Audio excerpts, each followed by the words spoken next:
Wilco es locutor de radio. Actualmente tiene 36 años y goza de buena salud. Sin embargo, cuando tenía 21 años, le detectaron hepatitis A mediante exámenes de rutina. Los días previos al examen comencé con cansancio, un poco decaído. En su momento como que me quería dar fiebre. Se han identificado al menos 500 funciones vitales del hígado, por lo que su ausencia o la falla completa es incompatible con la vida. El hígado también interviene en la síntesis de proteínas, desintoxica al cuerpo de las toxinas y almacena vitaminas. Hay un delito que lamentablemente cometemos la mayoría de personas, algo malo. Por ejemplo, cuando van al baño, se salen del baño, no se lavan las manos. Eso es un foco infeccioso tremendo, porque ahí se van muchas bacterias, te quedan en las manos y a veces tú coges alimentos con aquellos. Entonces, y eso también puede ser producto para que tengan muchas enfermedades, no solo la hepatitis, sino la tifoidea y otras más. El hígado quizás es el órgano más noble del cuerpo, no solo por su preciso desempeño, sino porque también tiene la sorprendente capacidad de regenerarse.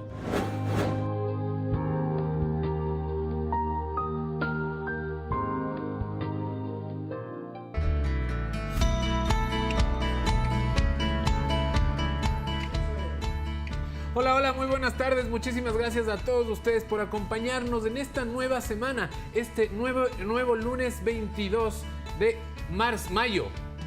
¿Verdad? Ya Sí. mismo viene junio, mitad de año. Rapidísimo pasó esto. Dios mío. De marzo nos pasamos a junio. Perfecto. ¿Cómo están, amigas y amigos? Bienvenidos a su programa Al Mediodía. Como siempre, un tema de interés, diciéndole que usted le ponga ganas y le ponga corazón a todo lo que haga, que nosotros le ponemos aquí el tema para marcar agenda, para también el debate familiar. Hoy estaremos poniéndole hígado también. Por supuesto que sí. Les queríamos contar además que es una semana especial. Eso sí, a mitad de semana habrá cambio de mando. Bueno, el primer gobierno que termina después de casi 25 años. Imagínate lo que es eso. Así es, después de 10 años consecutivos de mandato del presidente Rafael Correa, lo vimos hace poquito en el último cambio de guardia presidencial, este acto que ha sido ya solemne y muy tradicional de la gente que va todos los lunes a las 11:30 de la mañana al Palacio de Carondelet a ver pues el relevo de la escolta presidencial. Entonces nosotros también tendremos que estar presenciando como televisión pública ese cambio de mando presidencial, en cambio que se realizará el día miércoles. Todos invitados a ver la señal de la televisión pública. Habría que ponerse a pensar para recordar cuál fue el último presidente que terminó su mandato elegido por mandato popular, aparte de Rafael Correa, por supuesto. Nos tendríamos que ir bastante lejos. Vamos a ver si es que hacemos la investigación en el Wikipedia. Sumamos las restas y restamos las sumas, pero podría ser después de Rodrigo Borja, más o menos por esos temporadas podrían ser quizás el último presidente que terminó su mandato, que fue elegido constitucionalmente por el pueblo. Nosotros con eso les entramos ya en nuestro tema en el que nos inmiscuimos ahora. Ahora verás, yo te cuento que tenía una profesora que era de biología en el colegio y ella decía que era la presidenta del club de fans del hígado. Ah, ¿del hígado? Sí, porque ¿Por es qué? uno de los órganos más importantes, tal vez el más noble, como veíamos en los titulares, porque además de todas las funciones en las que interviene, además de eso, también tiene la capacidad de regenerarse. Por supuesto que sí, y es que el hígado es indispensable para vivir. No hay otra forma, es decir, si es que el hígado no funciona bien, desafortunadamente, una de las probabilidades más grandes es que no podamos seguir viviendo. Así es, una de las alternativas es el trasplante, complicado todavía para el medio nacional, así que tendremos como siempre dos invitados que nos estarán despejando todas sus dudas, todas sus inquietudes, así que desde ya le invitamos a participar activamente a través del teléfono y a través de nuestras redes sociales. Hágase la pregunta entonces en este momento, ¿usted le cuida a su hígado? ¿Le valora como debería valorarle? Es además tan bueno este órgano que hasta se regenera. Así es, vamos a verlo. Entonces, ¿te parece si ya entramos en materia? Vamos a ver en la primera nota dónde está el hígado, qué funciones desempeña. Todos invitados e invitadas a participar aquí al mediodía.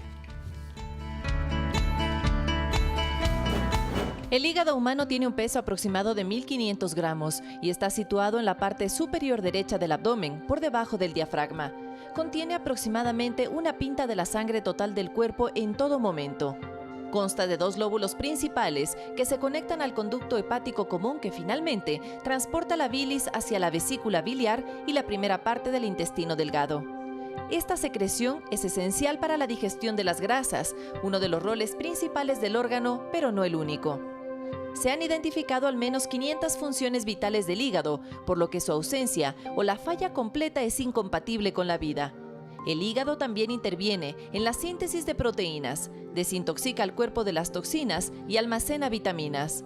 Pero además, procesa la hemoglobina para el uso de su contenido de hierro, convierte el amoníaco tóxico en urea que luego se excreta en la orina, depura el cuerpo de los fármacos y otras sustancias tóxicas de la sangre, interviene en la regulación de la coagulación sanguínea y en la resistencia a las infecciones mediante la elaboración de los factores de inmunidad. Pero existen muchos tipos de condiciones que pueden afectar al hígado. Por ejemplo, enfermedades causadas por virus como la hepatitis A, B y C, enfermedades causadas por drogas, toxinas o alcohol que desarrollan aquello conocido como hígado graso, cuya consecuencia es la cirrosis, cáncer de hígado y enfermedades hereditarias.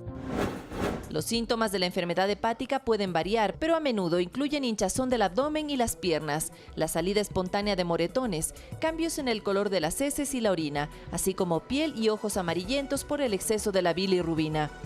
Debemos tomar en cuenta que el tratamiento del hígado inflamado debe pasar en primer lugar por el diagnóstico médico, es decir, por conocer cuál es la causa que provocó su agrandamiento. Revertir los síntomas del hígado graso es posible siguiendo una dieta sana y baja en grasas, practicando ejercicio físico regular y evitando, sobre todo, el consumo de alcohol. El hígado quizás es el órgano más noble del cuerpo, no solo por su preciso desempeño, sino porque también tiene la sorprendente capacidad de regenerarse.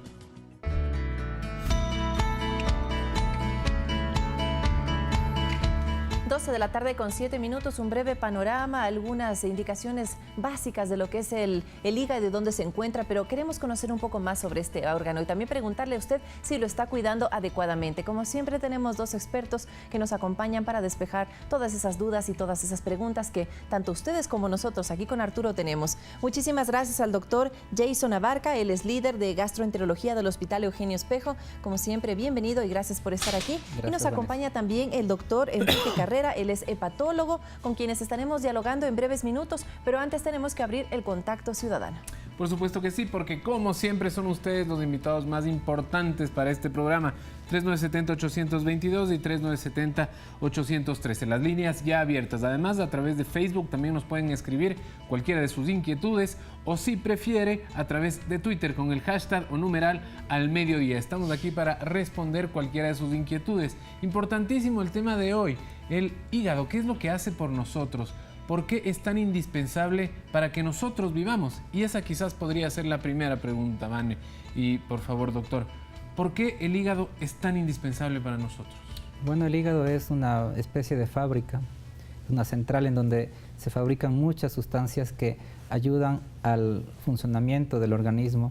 Aparte de eso, también es una reserva, es como una bodega en donde nosotros almacenamos sustancias como la glucosa, que permite liberarse en momentos en donde nos está faltando este sustrato. Produce anticuerpos, proteínas, metaboliza tóxicos que se recogen de la circulación cuando nosotros comemos. Por ejemplo, le estábamos hablando del ciclo de la urea, del amoníaco. Produce bilis, que ayuda en la degradación de las grasas y con esto pues la asimilación de ciertas vitaminas y nutrientes. Doctor Carrera, entonces, como lo veíamos en la nota, uno no puede vivir sin un adecuado funcionamiento del hígado. Decíamos en algunos otros programas que, bueno, tenemos dos riñones, si falla el uno, podemos vivir con el otro, pueden sacarnos las amígdalas, pueden sacarnos también el apéndice, pero ¿qué pasa con el hígado? Dada la funcionalidad del hígado y su primordialidad en el funcionamiento del cuerpo, es cuando el hígado asimila todas estas circunstancias en las cuales uno puede tener una adecuada funcionalidad. Por eso, cuando el hígado empieza ya a fallar de una forma aguda o crónica, como puede ser, la prevención es muy importante acá. Por lo tanto, cuando un paciente ha llegado a un estadio terminal de una enfermedad que se llama cirrosis, este paciente potencialmente podría trasplantarse el mismo. ¿Se va degenerando el hígado? Es decir, empieza con hígado graso, nivel 1, nivel 2 y nivel 3, si no me equivoco, y después la cirrosis. Claro. ¿Estas son las únicas posibilidades con las que el hígado se va dañando? Hay varias afectaciones. Yo puedo tener una inflamación aguda. Por ejemplo, esto sucede en los cuadros virales, en hepatitis A, por ejemplo. Son enfermedades contagiosas esas, de contagio. Exactamente, son infecciosas. Puede ser también por tifoidea. esos son cuadros agudos, algunos de ellos se resuelven. Hay cuadros de toxicidad, en donde yo estoy tomando, por ejemplo, un medicamento que a la larga daña el hígado y por toxicidad se vuelve crónico el daño y puede terminar en cirrosis. Hay otra cosa que mencionaste, que es el hígado graso. El hígado graso se lo puede dividir en dos grandes grupos. Uno, hígado graso causado por alcohol, la enfermedad por hígado graso causado por alcohol. Solo por alcohol, no metemos comida y la ahí. otra, el hígado graso no alcohólico. Ya. Exacto, entonces ahí podemos diferenciar. Una de las causas de mayor daño en el hígado es el consumo de alcohol, aparte de los virus B y C. Entonces, cuando hablamos de hígado graso no alcohólico, podemos hablar de toda una serie de cosas que afectan el hígado y que da en fases, ¿no? Hígado graso simple, esteatohepatitis no alcohólica y por último cirrosis. Ahora, lo que estamos viendo y de lo que dice el doctor Abarca, muchas de las cosas que tienen que ver con la enfermedad hepática tienen que ver con los hábitos.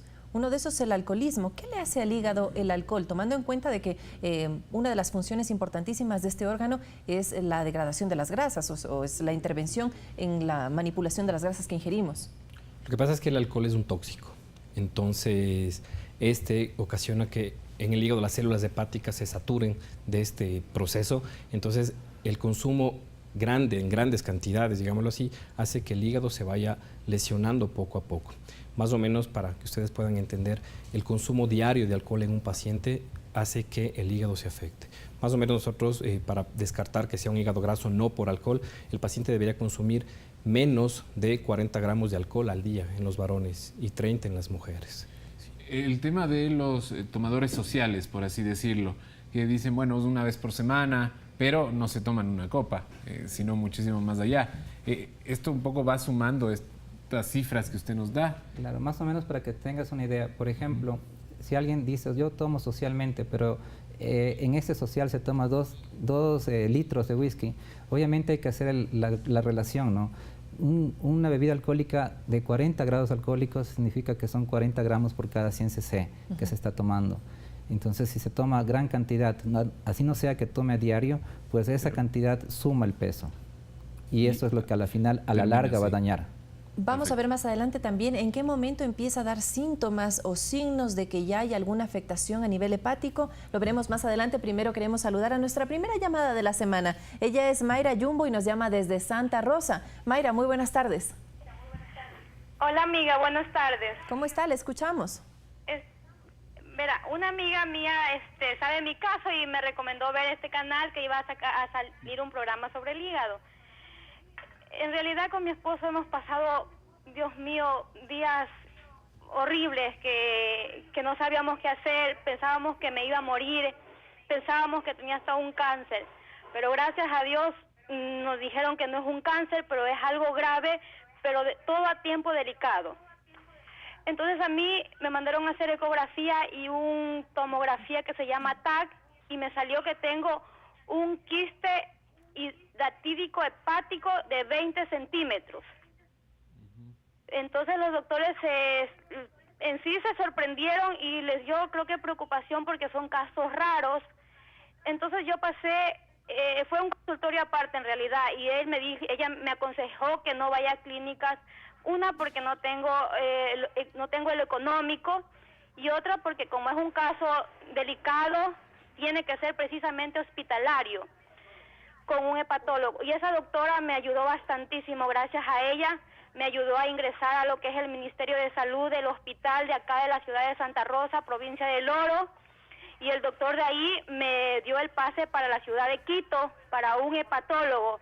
Lo malo que me dijo que tengo que esperar cupo, siquiera 4 meses, pero hasta mientras me están dando un tratamiento de albendazol, creo me parece de 20 miligramos por peso, me están dando 3 que tomen el día, hasta que yo logre obtener el cupo pero gracias a Dios, Dios bendito, tan grande Él, me hizo que vea su programa y estoy viendo que los médicos, ustedes que están ahí en la televisión, son del hospital Eugenio Espejo, en donde a mí me están derivando, y ojalá ustedes puedan hacer que yo vaya lo más pronto posible allá para que me den un chequeo propio para lo que es mi hígado. Mayra, muchísimas gracias por su inquietud, muchísimas gracias también a su amiga por habernos recomendado. Este programa está dedicado para toda la familia ecuatoriana. Si podemos de alguna forma dar alguna solución a sus casos, pues estamos cumpliendo con nuestra tarea. No sé, doctores, ¿alguna cosa que podíamos decirle a Mayra? Bueno, solamente para hacer el preámbulo de lo que explica Enrique un poco, porque nosotros en el hospital manejamos una clínica especializada de hígado y ahí vemos todos esos casos. El proceso para Mayra es justamente que se ponga en contacto la red pública de su hospital con la red pública del Eugenio Espejo del hospital. Entonces viene este caso, nosotros lo analizamos y obviamente se determina inmediatamente el proceso para que sea atendida. Si es que es necesario. Ella tiene una enfermedad infecciosa, es parasitaria, es un parásito, se llama equinococo. Este de aquí pues no es un parásito de nosotros, pero podemos llegar a ser infectados y este provoca grandes cavidades quísticas en donde se ubica el parásito y esto pues genera a veces la idea de que podría ser un tumor, pero a ella ya cuando crece dolores, sí puede ser, es medio riesgoso si es que estos quistes se pueden romper hacia la cavidad y obviamente generar reacciones severas de anafilaxis. Entonces les quería comentar esto de acá, una vez que pasa el análisis de la decisión para que sea transferida o por consulta externa hospitalizada, entonces pasa a la clínica del hígado en donde Enrique la podría ver. Doctor, en el momento con la medicación que dice la paciente que está recibiendo, ¿podría esperar a esta instancia en el que le den el turno? Entendemos que hay muchos pacientes con prioridades que se establecen en función de las patologías que tienen. ¿Cómo podríamos ayudarle a la amiga televidente o mientras tanto está bien controlada? Bueno, en el caso de Mayra, ella presenta una lesión hepática focal asociada justamente a un parásito, que es bueno comentarlo, que se transmite por la ingesta de la comida mal cocida. En este caso, por el borrego. ¿sí? Por el borrego. Incluso, sí, por los perritos, que son como... Exactamente. Entonces, la idea es que si Mayra ya tiene este diagnóstico de un quiste hidatídico, que se llama, el tratamiento clínico con albendazol es el correcto. Nosotros acá en la clínica del hígado que tenemos en el hospital atendemos un gran número de pacientes, sin embargo todo paciente nuevo es bienvenido, es cuestión de la red que se comunique y nosotros corroboramos ese diagnóstico, podemos también revisar el diagnóstico, pero lo importante es que ella sienta seguridad. ¿De acuerdo? Si su médico allá le dijo que es un quiste hidatídico, es muy probable que sí lo sea. Y básicamente nosotros lo que hacemos es el acompañamiento de la paciente. La idea sería, mientras ella se hizo una tomografía que decía, después de un cierto tiempo se vuelve a hacer un examen para, lógicamente, ver la respuesta o no al tratamiento. Y eso era la siguiente pregunta. A propósito, Janet Ponce está ya en la línea. Solamente una cosa, Janet, por favor. ¿Este tratamiento es solamente con pastillas o con medicación o hay que hacer alguna intervención? Normalmente estos pacientes, cuando es un quiste hidatídico como tal, hay que ver si está activo o inactivo. Entonces, cuando está activo, el parásito muere con el albendazol, que es un tratamiento farmacológico. Entonces, ahí se hace el chequeo después con imágenes para ver si redujo el tamaño, si necesita más tiempo de tratamiento y dependiendo no, se puede sacar ese quiste por cirugía. Pero es un tratamiento que que se lo hace, que es benigno, entonces, y sobre todo con el acompañamiento para ella, ¿no? Muy bien, muchísimas gracias por esa respuesta. Le damos la bienvenida ahora sí a Janet Ponce. Hola Janet, buenas tardes. ¿Cómo está? Muy buenas tardes. Les felicito por el programa. Justamente estaba viendo el programa que tienen ahora acerca del hígado graso. Una consulta, yo cuando tuve unos 10 años aproximadamente tuve hepatitis que se contagia. Bueno, no tuve ningún problema.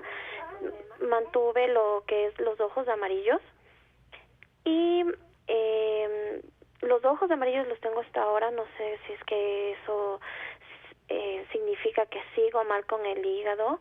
Aparte de eso, cuando yo tuve este malestar del hígado, yo tenía una sensación de que eruptaba como a huevo, algo fuerte. Entonces me quedé con esa sensación de cuando mi bebé, mi pequeño hijo de 4 años, también empezó como a eruptar y tener ese sabor como huevo. Entonces no sé si es que es cuestión del hígado, si es que yo tuve, quizás fue por otra causa estos síntomas, pero justamente cuando estaba con hepatitis de pequeña tenía esta sensación como de huevo en la boca. y no sé si es que yo podría tener hígado graso. Realmente tengo estas dudas. Me gustaría que ustedes me puedan ayudar. Muchas gracias y también felicitaciones a los doctores que nos van a brindar esta información. Gracias, Janet, por esa pregunta. No sé si los doctores quieren hacer alguna pregunta adicional o podríamos ya darle alguna respuesta.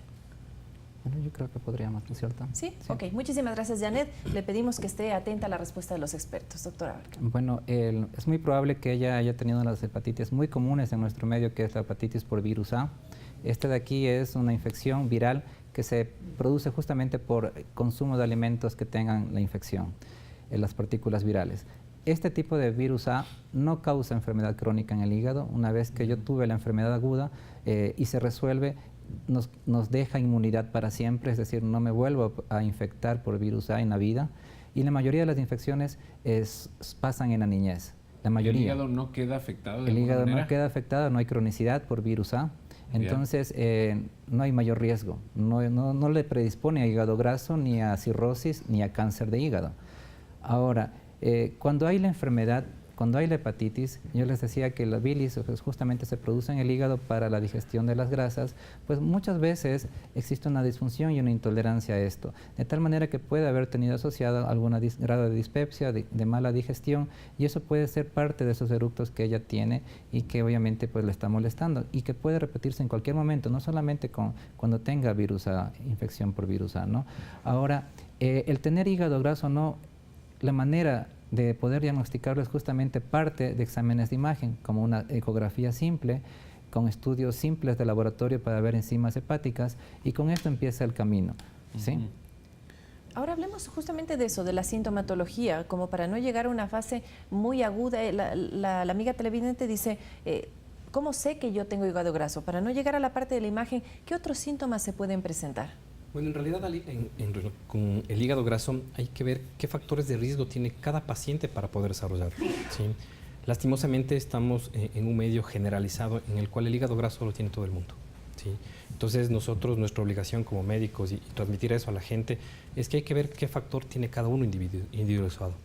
Por ejemplo, el sobrepeso, la diabetes, el alto consumo de harinas refinadas hace que un paciente tenga más chance de desarrollar que otro. Nuestra alimentación, ¿no? Nosotros comemos el pollo frito con las papas fritas y el arroz. Y mayonesa. Y con mayonesa y salsa de tomate. Por ahí hay que partir, ¿no? Y por ejemplo, un dato que hay que mencionarlo es el sobrepeso y obesidad que pasamos los ecuatorianos. Actualmente hay una estadística del Ministerio de Salud en la cual aproximadamente el 60% de nuestra población padecemos sobrepeso. Y si esto sumamos a ser diabético, a tener alteración de la glucosa, colesterol alto, estos hábitos dietéticos de nuestra gente hace que el hígado graso sea mucho más común, pero hay que saberlo ver. Entonces ahí es lo importante de tener una buena guía, al lado un buen médico, ¿sí? Una buena nutricionista en la cual nos oriente mejor. Claro, inclusive nuestra raza, como hispanos, tenemos mayor riesgo genético por raza de tener hígado graso. Entonces, una de las cosas importantes nuevamente, ¿no? Obesidad, diabetes, triglicéridos elevados, nuestra raza. Consumo de alcohol. Bueno, para hígado graso alcohólico. Para el hígado graso no alcohólico serían estos factores básicos de riesgo. Ajá. O sea que al tema hay que sumarle nuestra alimentación, que por supuesto se termina y se deriva en un posible muy mal final. Nosotros le damos la bienvenida ahora a Ramón Coveña desde Guayaquil. Hola Ramón, bienvenido. Hola, ¿qué tal? Muy buenos días. ¿Qué tal? Bienvenido, gracias por llamarnos. ¿Qué tal? Bueno, presentadores. Oye, mire, tengo un problemita. Yo tengo aquí, me salió un problema en el examen. Dice que en eco me salió que tenía problemas del hígado. Dice hígado graso nivel 2 y el colon treño nivel 2. No sé de qué salió eso. Soy gordito, tengo no sé cuántas libras. Tengo mal modo de comer, como arroz, pan, a veces está yuca, está verde. Bueno, de parte de semanaba. Y ahora, tengo como de todo, se puede decir. Y para además de decir, creo que fue porque yo comía huevo. Y bueno, y comía bastante pan. Entonces, no sé cómo ahorita cómo hacer. Ahora traté de cuidar con los medicamentos, pero no sé si me va a ayudar o no a salir adelante o voy a morir con esa enfermedad. Eso que llamo para decir que me pueden orientar, pero directamente, francamente. Discúlpame. Gracias. Hasta luego. Dios bendiga. Chao. Gracias, Ramón. En ese ejercicio de honestidad nos ha contado que por Todo ahí lo que tiene toma. uno que otro pecadito en los hábitos. Bueno, sobre esto hay que decirle a él que la mayoría de las personas que tienen hígado graso no alcohólico, la mayoría se quedan como tal, es decir, como simple esteatosis. Un 80% de las personas no llegan a progresar a una enfermedad severa como la cirrosis. Pero ojo, eso no significa que no deba cambiar y modificar su estilo de vida. ¿Por qué razón? Porque la enfermedad por hígado graso no alcohólico aumenta el riesgo notable de enfermedad cardíaca. Justamente por las cosas que le están diciendo, sobrepeso, obesidad, consumo de alimentos que tienen altos niveles de colesterol y triglicéridos y el riesgo de desarrollar diabetes con esta obesidad, pues son factores de riesgo para que desarrolle eventos cardíacos que le pueden matar. No el hígado graso, pero en sí problemas de Los corazón. derivados. Ajá. Por supuesto. Ok, con esa aclaración nosotros nos vamos a nuestra primera pausa. Como siempre, agradecidos por su sintonía e interés. Nos vamos un momento, volvemos ya.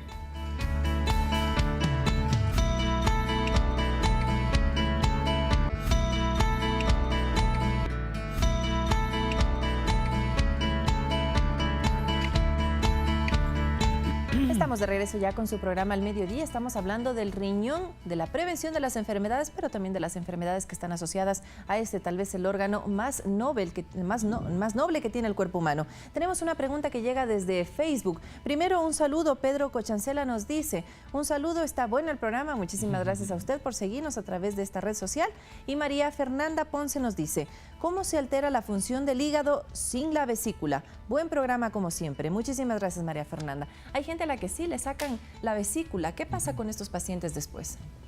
Bueno, la vesícula es un órgano importante, es un reservorio para la bilis y este reservorio funciona justamente cuando comemos una comida copiosa con bastante grasa, proteínas, se libera para ayudar en la digestión.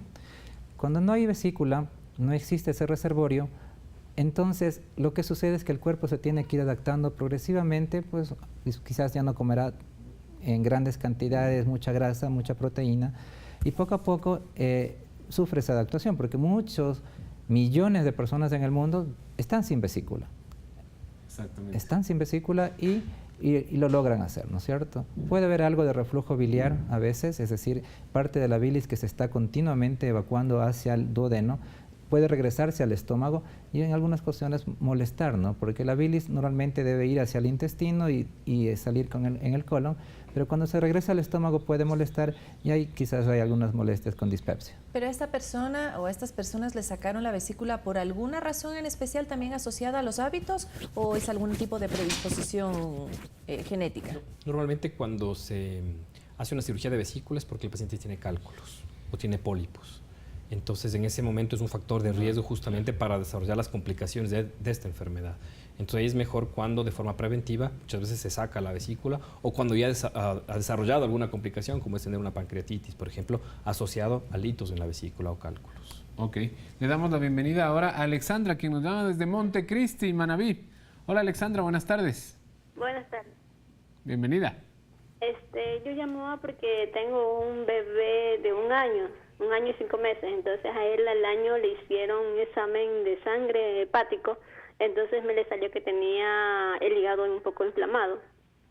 Entonces yo quería saber, porque de ahí solamente le mandaron fue Complevita en gotitas para el bebé, pero de ahí ya no le mandaron nada más y quería saber qué complicaciones podría tener ahí o alguna recomendación que me dan los doctores. Muchísimas gracias, Alexandra. Muy chiquitito el bebé, ¿ya se inflama desde esa edad este órgano? Bueno, en realidad no se sabría si es que a lo mejor tuvo algún proceso infeccioso que pueda haber provocado alguna reacción en el hígado. Pero normalmente hay alteraciones en las pruebas del hígado que no son los mismos niveles para cuando somos adultos y a lo mejor podría ser una explicación esa. La otra es que eventualmente pues hay que hacer un seguimiento porque justo ustedes han recalcado muchísimo sobre la recuperación que tiene el hígado, es decir, esa regeneración que puede hacer cuando se quita el estímulo que está dañando al hígado. Entonces, por ejemplo, el alcohólico que un día dice no voy a tomar más, pues es probable que su hígado se regenere y pueda mejorar.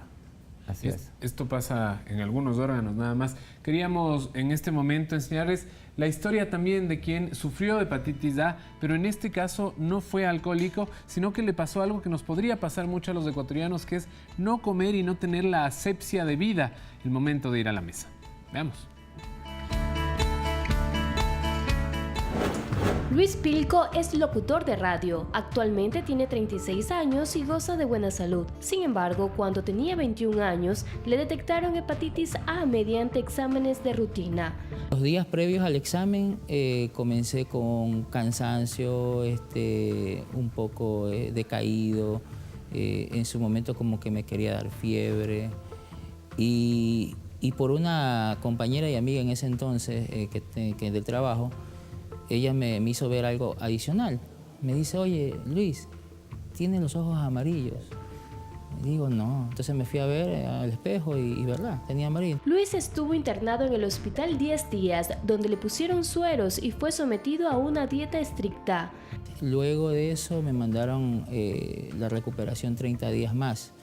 Tenía que estar con chequeos semanales para ver cómo estaba evolucionando la enfermedad.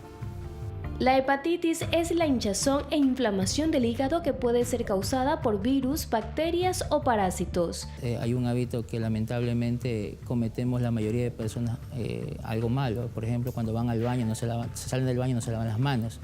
Eso es un foco infeccioso tremendo, porque ahí se van muchas bacterias, te quedan en las manos y a veces tú coges alimentos con aquellos. Entonces, y eso también puede ser producto para que tengan muchas enfermedades, no solo la hepatitis, sino la tifoidea y otras más. Bueno, a mí en realidad, según los exámenes y todo eso, porque yo tenía una buena alimentación, fue porque la persona en ese entonces con la cual yo salía había tenido. Entonces yo como había tenido intimidad con ella, entonces yo por eso me dio la hepatitis. Las medidas para prevenir la propagación de la hepatitis B y C de una persona a otra incluyen evitar compartir artículos personales tales como cuchillas de afeitar o cepillos de dientes, no compartir agujas para inyectarse, no hacerse tatuajes ni perforaciones en el cuerpo con instrumentos que no hayan sido esterilizados apropiadamente. Gracias a Gisela Poveda, nuestra compañera, por esa recomendación, y creo que es posible también hacer con los expertos una diferenciación un poco más clara sobre los tipos de hepatitis A, B y C. Lo haremos después de recibir nuestra siguiente llamada que llega desde Esmeraldas. Elix Estupiñán se comunica a esta hora. ¿Cómo está? Muy buenas tardes. Muy buenas tardes, señorita. Cuéntenos. Ya, quería hacer una consulta. A mí hace en el mes de octubre me declararon que tenía hígado graso. Luego de eso, porque me agarró un dolor así en toda la barriga, luego me fui a Guayaquil y me estaba haciendo tratar en la Sagrada Familia, un dispensario que hay en Guayaquil. Y allí me dijeron que tenía hígado cirrótico, hígado cirrosis, mejor dicho ya. Estaba en tratamiento hasta el mes de diciembre. Ya, no me he hinchado la barriga, pero yo todos los exámenes, los eco me daba eso. Últimamente no pude ir porque mi situación económica, yo no tengo seguro, no trabajo. Bueno, no pude continuar los tratamientos. No he viajado a Guayaquil. Y ahorita que escucho esto, me gustaría ver cómo me pudiera yo viajar, pero para hacérmelo, para ver si los médicos me pueden ayudar, ver cómo está mi hígado, porque yo un médico de acá de Esmeralda que me hice tratar ahora último, me supo decir que yo no tenía cirrosis al hígado. Entonces no sé qué creer. Gracias, Elix. Muchísimas gracias, sí. Es un caso complicado, es decir, si ya le han diagnosticado, esto es irreversible. Lo que pasa es que podría haber confusiones en la imagen. Les decía que inicialmente uno parte de una ecografía abdominal superior, pero esta puede decir, tengo hígado graso, cuando a lo mejor ya tiene cirrosis. O podría ser lo contrario. Entonces, para afinar el diagnóstico de una enfermedad crónica en el hígado necesitamos hacer una suma de cosas, por ejemplo, la historia clínica, las imágenes, los exámenes de laboratorio, las endoscopías que se puedan hacer. Antes, inclusive, se llegaba a hacer una biopsia de hígado para definir el tejido, si este de aquí era compatible o no con cirrosis. Actualmente existen exámenes que están tratando de reemplazar la biopsia, porque la biopsia era algo invasivo, era hacer una punción en la pared del costal, sacar un poco de hígado, necesitaba estar hospitalizado el paciente, había riesgos por la punción, hemorragias, infecciones o perforaciones. Entonces estamos tratando de encontrar exámenes alternativos a la biopsia hepática cuando hay algo de duda. Por ejemplo, en una persona que me dijeron que tengo cirrosis y me dicen que no tengo. En ese tipo de pacientes se puede hacer exámenes de imagen especiales, que actualmente el país cuenta con estos, como por ejemplo la elastografía hepática, que se llama FibroScan. El FibroScan es un examen parecido a una ecografía, que me define una enfermedad avanzada o no tener la enfermedad, cirrosis, tanto comparable como lo que sería hacer una biopsia hepática. También es igual de efectivo y preciso. Es casi comparable, sin invasión, es decir, solamente poniéndome un transductor acá, yo puedo saber si tengo grasa en el hígado y si tengo una enfermedad avanzada, porque la enfermedad del hígado se divide en 4 estadios, que son los estadios histológicos, F0, bueno, F1, F2, F3, F4. Con esto se define si hay enfermedad o no del hígado. Por otro lado, existen marcadores también en sangre que me permiten evaluar el riesgo de fibrosis, es decir, el riesgo de daño en el hígado crónico, a través de comparar ciertos laboratorios que se pueden pedir. Entonces, eso ayuda. Doctor Carrera, pero esto se puede hacer a nivel público, nos decía nuestra amiga televidente que no tiene recursos, no tiene seguro médico, pero hay la red pública de salud. Claro. ¿Este tipo de exámenes se pueden hacer en Esmeraldas, donde ella vive? Bueno, indudablemente cuando nosotros tenemos un paciente que no pertenece a Quito, al distrito de Quito, se lo puede hacer a través de la red pública de salud. Entonces nosotros, al contar con la clínica de hígado en el hospital, vemos justamente el paciente íntegro, con los exámenes de laboratorio, y nosotros tenemos la capacidad de justamente diagnosticar o refutar un diagnóstico que ella viene teniendo. Ahora, a ella le han... en realidad no a ella, sino a una persona que nos llamó anteriormente, había hecho este trámite para ver si venía y le habían dicho que posiblemente en 4 meses. ¿Se demora tanto una persona en sacar una cita si lo necesita? No es así. Yo a diario soy el que reviso todas las transferencias de la red al servicio de gastroenterología, que incluye la clínica del hígado, y estos pacientes están siendo atendidos de acuerdo a la complejidad dentro del transcurso. Puede ser mañana, como puede ser en un turno que no va más allá de una semana. Buenísimo. Entonces, las referencias en la red son muy rápidas cuando las recibo. Por ejemplo, yo no he recibido el caso de ella todavía. Claro. En Esmeraldas, ¿a dónde podría ella acercarse? Entonces, ella tiene que acercarse a un hospital de segundo nivel o a un centro de salud por lo menos y pedir la referencia por una enfermedad, porque esta es una enfermedad que debería ser manejada a lo menos dentro de la evaluación inicial, porque luego podría a lo mejor ser referida o contrarreferida a un hospital de segundo nivel, pero dentro de la evaluación inicial podría ser vista en nuestra clínica del hígado. No existen muchas clínicas especializadas para ver enfermedades específicas todavía en todo el sistema, pero nuestro hospital es de tercer nivel y por esa razón tiene este tipo de consultorios. Por eso es un hospital de especialidades. Así que ya sabe, Elix, por favor, a contactarse con la red pública de salud. En este momento saludamos a Beatriz Oleas, que en cambio nos llama desde la ciudad de Quito. Beatriz, buenas tardes. Buenas tardes. Por favor, yo necesito hacerle una pregunta al doctor. Tengo un hijo de 25 años. Perdón porque estoy un poco afónica, porque estoy con una gripe. Tiene 25 años. Él, por ejemplo, el día sábado comió unos mariscos. Desde ahí ha estado con diarrea, dolor en el hipocondrio derecho, tiene malestar general. Le hemos hecho exámenes, pero no le sale absolutamente nada en los exámenes. Le hemos dado medicación, pero no cede con nada el dolor que tiene en el hipocondrio. Entonces yo quisiera que el doctor me explique qué exámenes podríamos realizarle y qué medicación podríamos darle. Gracias.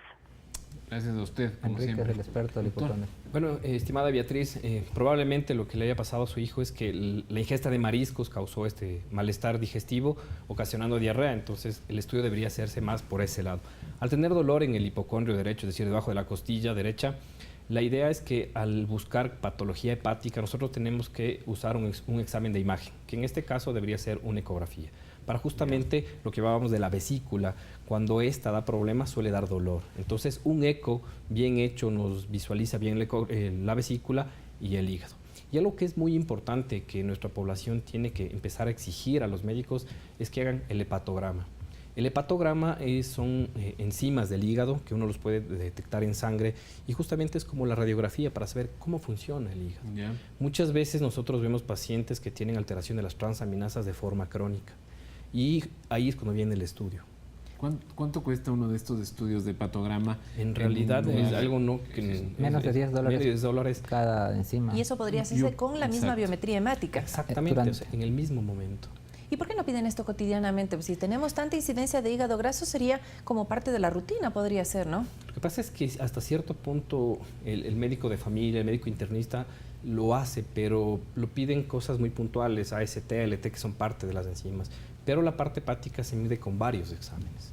Muchas veces ahora nosotros vemos en chequeos laborales que se somete a los trabajadores, se empiezan a hacer enzimas hepáticas y es una buena forma de detectar patología. Fíjense en que, por ejemplo, la hepatitis B o hepatitis C, cuando esta es crónica, ¿sí? La única forma de detectarlo es a través de un examen de laboratorio de sangre, porque se elevan las enzimas. Entonces ahí es cuando el médico tiene que tener la perspicacia de decir, bueno, algo está pasando, ¿sí? Tengo que investigarlo. Ya vamos allá porque todavía nos queda pendiente esta diferenciación entre los 3 tipos de hepatitis, pero antes queremos recordarle que puede seguirnos a través de nuestras redes sociales y tenemos unos contactos que vienen a través de Facebook. Primero saludamos a Diego Muñoz, que nos manda saludos, muchísimas gracias a él. A Baños de Cajón, Relax Zamorano, hermoso programa, qué bien, esto ayuda a nuestra salud, felicitaciones. Muchísimas gracias a ustedes también. Y tenemos que saludar a Ricardo Bravo, que nos pregunta, buenos días, quisiera saber si el hígado graso tiene algo que ver con el colon irritable. Hola, doctora Barca. Bueno, puede estar asociado, pero como que sea un factor desencadenante, hígado graso, de colon irritable, no. En realidad las prevalencias son más o menos importantes. Podemos hablar de que colon irritable como tal también es una enfermedad bastante prevalente en nuestro medio. Puede llegar a ser el 20 al 30% de las consultas que se hace en el hospital. Entonces, es alta la frecuencia, así es. Y en cambio, cuando hablamos de prevalencia de hígado graso, se habla de un 20 a 30% de la prevalencia mundial de la enfermedad. Les comentaba a ustedes que el hígado graso no alcohólico como tal es la tercera causa de cáncer de hígado y en Estados Unidos actualmente es la segunda causa de trasplante de hígado. O sea, es una enfermedad importante. O sea, del hígado graso podemos ir a derivar a un cáncer de hígado. Puede ir directamente a un cáncer de hígado como factor de riesgo. No necesita a veces llegar a ser cirrótico, pero en evolución puede llegar a cirrosis y la cirrosis es otro factor asociado para cáncer de hígado. Importante información. Le damos la bienvenida ahora a Liliana Moreira, nuestra última llamada. A propósito, hemos tenido muchísimo interés en este programa. Muchísimas gracias a ustedes, amigos televidentes. Ahora sí, Liliana, hola, bienvenida. Buenas tardes. Adelante. Sí, lo que pasa es que yo tengo una niña de 2 años, 8 meses. Ella estaba prevista a fines de mes para un trasplante de hígado, por lo que ella tiene un hepatoblastoma. Pero los médicos en Quito, en el que es el Ministerio de Salud Pública, le han hecho unos exámenes en el cual a la niña le han detectado que tiene trombosis en la vena porta, en lo que es el vaso, el riñón y el pulmón derecho. Entonces los médicos argentinos del Hospital Austral diagnosticaron que ya la niña es un caso perdido, o sea que ya realmente la niña se sale caso de las manos de los médicos. Entonces mi pregunta es, ¿qué síntomas serían en la niña si la niña ya prácticamente su hígado no le funciona? ¿Habría una consecuencia en ella en lo que es en su parte intestinal? Muchas gracias, Liliana. Quizás alguna pregunta. ¿Liliana está por ahí todavía? Parece que se fue. Sí, Liliana, ¿está ahí? Sí, aquí estoy, dígame. Quizás ahí el doctor le quiera preguntar algo más. Liliana, ¿y su nena tiene los ojitos amarillos de pronto? No, doctor. En ella, esa es la cosa que yo quería preguntarle, porque en ella no hay ni un síntoma de enfermedad para decir que está decaída en una cama. Ella, sus pupilas son totalmente blancas, es una niña activa, o sea, no hay un decaimiento por la enfermedad que ella tiene y que los médicos le han detectado en una TAC que le hicieron con contraste. Okay. Bueno, lastimosamente las lesiones hepáticas focales, en el caso de esta nena, tiene un hepatoblastoma. Es un tumor que es agresivo, ¿sí? Es un tumor que crece en el hígado y al tener ya una trombosis, es decir, que el tumor no está solamente localizado, sino se empieza a expandir, hace que tenga un criterio ya quirúrgico que potencialmente no es operable. Entonces, lo que le dijeron en Argentina, ¿sí? También lo hacen acá. O sea, los médicos de un equipo de trasplante saben, sobre todo los cirujanos, cuándo el paciente puede o no tener acceso a un trasplante. ¿Sí? Son malas noticias de este caso. Sí, son las noticias muy duras y sobre todo con una nena, ¿no? Pero acá lo principal es cuidar el hígado, ¿sí? Y cuidar el hígado es, como decíamos al principio, con una buena alimentación, chequearle al hígado, ¿no? ¿Sí? Hacer los exámenes para saber cómo está funcionando, cómo tiene las enzimas hepáticas, hacer una ecografía cada cierto tiempo. Es la mejor manera de nosotros ir chequeando, ¿sí? Muy bien, nosotros nos damos nuestra última pausa. Venimos de enseguida para el segmento de Se Dice Qué. Venimos ahora.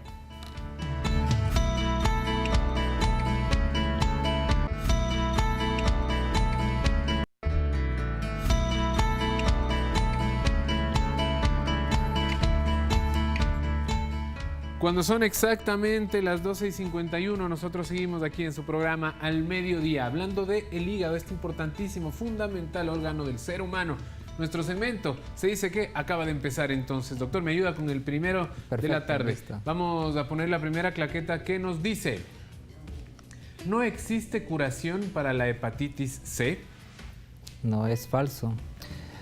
Actualmente existen nuevos medicamentos que proponen una tasa de curación de más del 95%, inclusive con pocas dosis, o sea, con pocos medicamentos. Antes teníamos que usar una mezcla de varios y actualmente pues existen medicamentos de una sola tableta inclusive. La tecnología muy caros, de la pero salud, ¿no? que proponen una expectativa de curación muy alta. Es decir, Fantástico. hay curación actual. Hay curación para ciertos actualmente. tipos. Muy bien, vamos con el segundo de la tarde.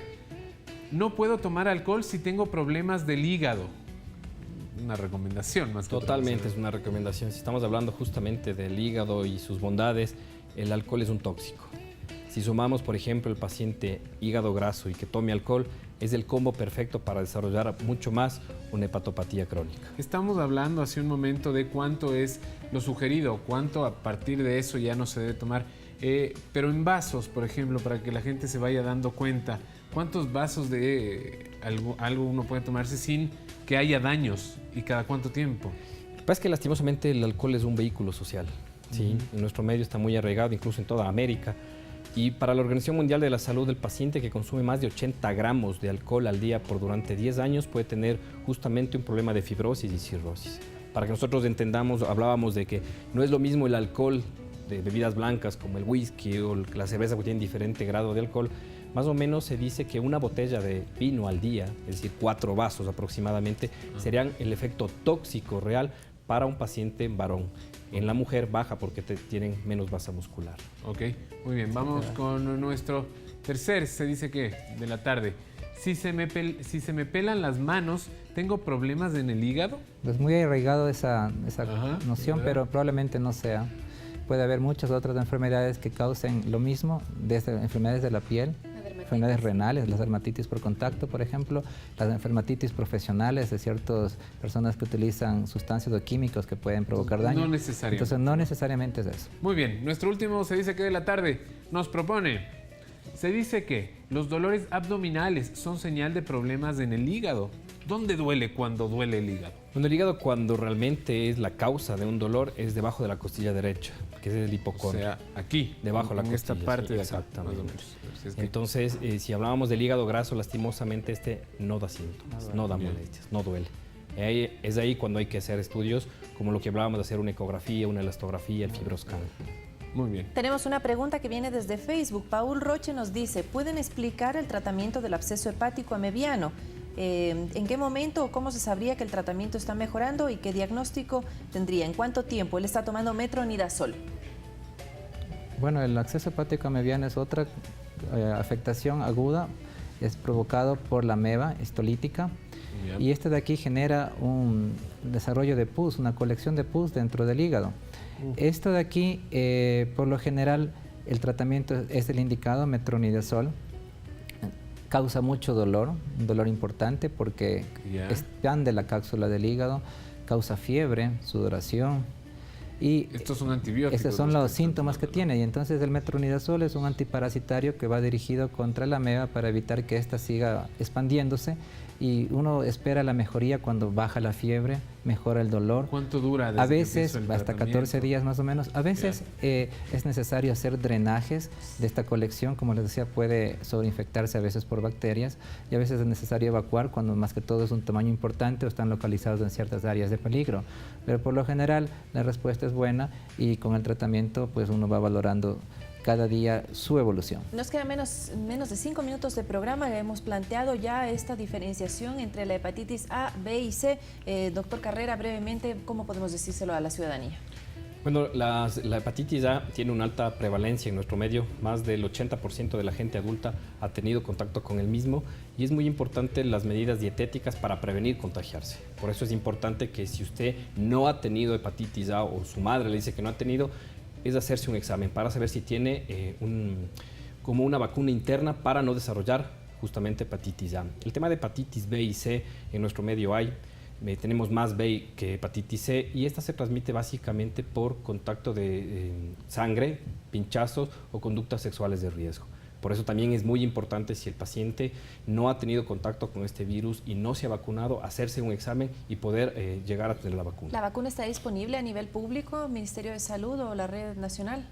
Nosotros tenemos a nivel del sistema público de salud para los niños pequeños la vacuna. ¿Sí? Okay. Perfecto, muchísimas gracias al doctor Enrique Carrera, él es hepatólogo. Gracias por su presencia, por sus valiosas recomendaciones. Y ya para cerrar, doctora Abarca, ¿qué le podemos aconsejar a la ciudadanía? Porque hemos visto que muchas de las cosas asociadas a la enfermedad renal tienen que ver con nuestros hábitos diarios. Muy bien, entonces ahí, ¿qué es lo que tenemos que hacer? Es cuidar nuestro peso. Si estamos en grado de obesidad o sobrepeso, hacer dieta y ejercicio. Evitar el consumo de alcohol. Si estamos dentro del grupo de riesgos, diabéticos, que tengan hipertrigliceridemia, que sean obesos, pues ojo, puede un hígado en forma silenciosa estar dañándose. Entonces, buscar una ayuda médica para encontrar a tiempo enfermedades que podrían ser prevenibles. No usar alimentos naturales o sustancias naturales que son a veces usadas para bajar de peso, para mejorar ciertas condiciones, porque la toxicidad de estas cosas supuestamente naturales puede dañar mi hígado. No la automedicación tampoco. Exacto, mucha medicación por muchos años puede dañar el hígado. En el mercado se venden muchísimas de estos protectores de hígado que se comercializan sin necesidad de tener ninguna recomendación médica. ¿Esto es bueno, es malo? ¿Ayuda? ¿No ayudan? ¿Es más de efecto placebo? Actualmente, al 2017, no hay ningún hepatoprotector que esté probado que sirva para cuidar al hígado. Lo que hay que hacer es cuidarlo justamente con cambios de estilo de vida, evitar los tóxicos. Y eso decía algo muy importante, la gente aquí se automedica mucho, y sobre todo para bajar de peso. Uno va a un lugar naturista, compra medicamentos que realmente a veces no tienen ni registro sanitario, y nosotros hemos tenido casos de hepatitis tóxicas por justamente medicación. Y una cosa final quería decirles, antes de irnos, es... si bien es cierto, no hay cosas que puedan servir dentro de lo que se vende como hepatoprotector, pero muy probablemente para las personas que tienen ya una enfermedad hepática diagnosticada como esteatohepatitis o hígado graso, el consumo de café natural puede tener una indicación favorable para mejorar las condiciones de su hígado. Una tacita de café. 2 tazas de café. ¿En serio? ¿Al día? Sí. Eso puede ayudarle a quien...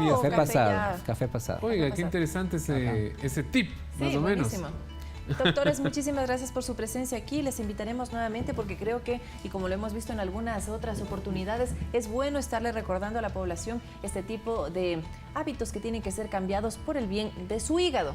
Por supuesto que sí, les agradecemos como siempre por su amable sintonía, pero más que todo por su atención y sus llamadas. Estamos aquí para servirles. Nosotros nos despedimos, pero antes les vamos a decir el tema de mañana, Vanessa. Mucha atención, Arturo, porque el Ministerio de Educación anunció unos nuevos datos que tienen que ver con el acoso escolar, con ese bullying que están viviendo los jóvenes y los niños también en nuestras escuelas. Tal vez su hijo en este momento está siendo víctima del acoso escolar. Por supuesto que sí, habría que preguntárselo seriamente. Nosotros nos despedimos, no sin antes agradecerle siempre por su sintonía. Excelente semana, un excelente día. Chao, chao, hasta mañana.